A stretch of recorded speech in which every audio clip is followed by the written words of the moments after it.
नमस्कार। कभी सोचा है कि पेट्रोल और गैस सिलेंडर के दाम अचानक आसमान क्यों छूने लगे हैं? इसका जवाब हमसे हजारों किलोमीटर दूर मिडिल ईस्ट के हॉर्मूज जल संधि में छिपे एक बहुत बड़े संकट में है और इसका सीधा असर हमारे आपके घर तक पहुंच रहा है। चलिए आज इसी की परतें खोलते हैं। तो चलिए सीधे मुद्दे पर आते हैं। सबने महसूस किया होगा कि अचानक से पेट्रोल डीजल के दाम बढ़ गए हैं और रसोई गैस सिलेंडर के लिए भी दिक्कतें शुरू हो गई हैं। तो सवाल ये है कि आखिर हजारों किलोमीटर दूर हो रही एक घटना का असर हमारी जेब पर क्यों और कैसे पड़ रहा है? इस पूरे सवाल का जवाब दुनिया के एक सबसे जरूरी समुद्री रास्ते में छिपा हुआ है। आइए इसे ठीक से समझते हैं।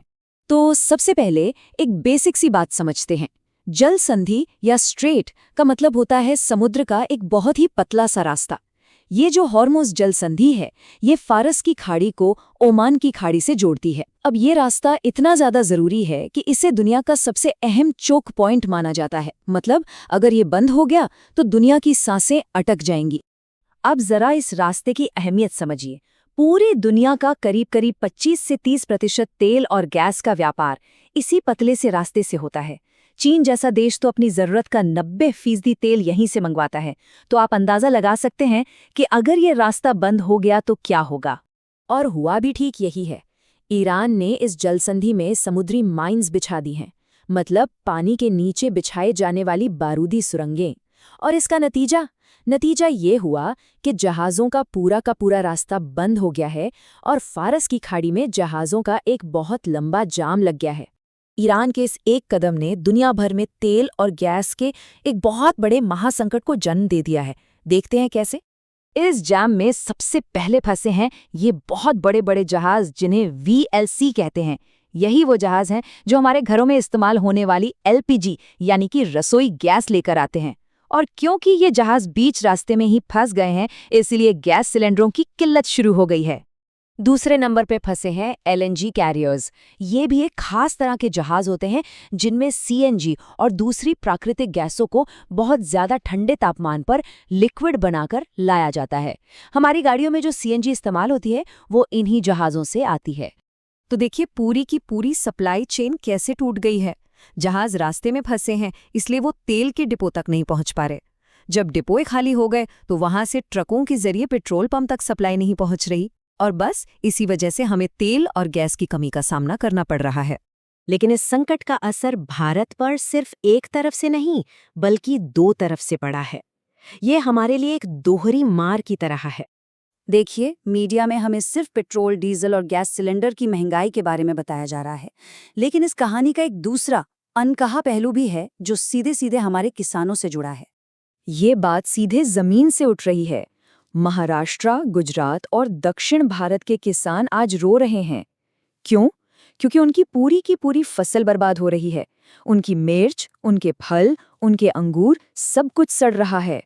अब ऐसा इसलिए हो रहा है क्योंकि ये जो फल और सब्जियां हैं ये पेरिशेबल आइटम्स हैं, मतलब ऐसी चीजें जिनमें पानी की मात्रा ज्यादा होती है और वो बहुत जल्दी खराब हो जाती हैं। ये सारी की सारी उपज मिडिल ईस्ट के देशों में एक्सपोर्ट होती थी, लेकिन रास्ता बंद होने की वजह से अब ये कहीं नहीं जा पा रही हैं और किसानों को भारी नुकसान झेलना पड़ रहा है। तो अब सवाल ये उठता है कि ईरान ने ये इतना बड़ा कदम उठाया क्यों? असल में इसके पीछे एक बहुत बड़ा जियोपॉलिटिकल खेल चल रहा है। तो मुद्दा है अमेरिका और ईरान का तनाव। लेकिन इस तनाव की कीमत भारत ने भी चुकाई है। अमेरिकी दबाव के कारण हमें ईरान से मिलने वाले कई फायदे छोड़ने पड़े। हमें ईरान से 12% सस्ता तेल मिलता था, 60 दिन की उधारी मिलती थी और सबसे बड़ी बात, हम डॉलर की जगह भारतीय रुपए में पेमेंट कर सकते थे। और यहीं पर असल खेल है। अमेरिका का जो पूरा दबदबा है वो पेट्रो डॉलर पर टिका है।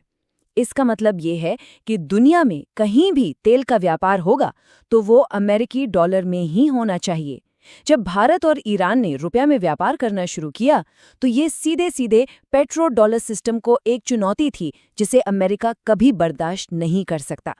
इस दबाव का एक और बहुत बड़ा असर हमारी ऊर्जा सुरक्षा पर भी पड़ा।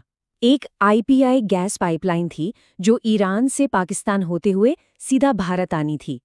ये एक छोटा और बहुत ही सुरक्षित रास्ता था, लेकिन 2019 में अमेरिकी दबाव के चलते भारत को ये प्रोजेक्ट रद्द करना पड़ा। तो क्या भारत इस तरह के बाहरी दबावों के सामने हमेशा मजबूर ही रहेगा? शायद नहीं। इस संकट ने हमें एक स्वदेशी समाधान की तरफ तेजी से बढ़ने पर मजबूर कर दिया है। तो भारत का प्लान बी है DME, यानी डाइमिथाइल ईथर। ये एक खास गैस है जिसे मेथेनॉल से बनाया जाता है। इसे LPG का एक बेहतरीन घरेलू विकल्प माना जा रहा है, जो आयात पर हमारी निर्भरता को काफी कम कर सकता है। चलिए देखते हैं कि ये काम कैसे करेगा। इस गैस को 20% तक LPG में मिलाया जा सकता है। इससे सीधे सीधे 9,500 करोड़ रुपए की विदेशी मुद्रा बचेगी। और सबसे अच्छी बात, इसके लिए लोगों को अपना गैस चूल्हा या रेगुलेटर बदलने की भी कोई ज़रूरत नहीं पड़ेगी। ये पूरी तरह से एक स्वदेशी तकनीक है, जिसे CSIR पुणे के हमारे वैज्ञानिकों ने विकसित किया है। और ये सिर्फ एक विकल्प नहीं है, बल्कि ये मौजूदा LPG से सस्ता भी पड़ेगा। मतलब देश की भी बचत और आम आदमी की भी बचत। और यहीं पर हम आज की बात खत्म करते हैं एक बड़े सवाल के साथ। क्या DME जैसी स्वदेशी तकनीकों के जरिए ऊर्जा में आत्मनिर्भरता हासिल करना ही वो रास्ता है जिससे भारत की विदेश नीति बाहरी दबावों से पूरी तरह आज़ाद हो सके? सोचिएगा ज़रूर।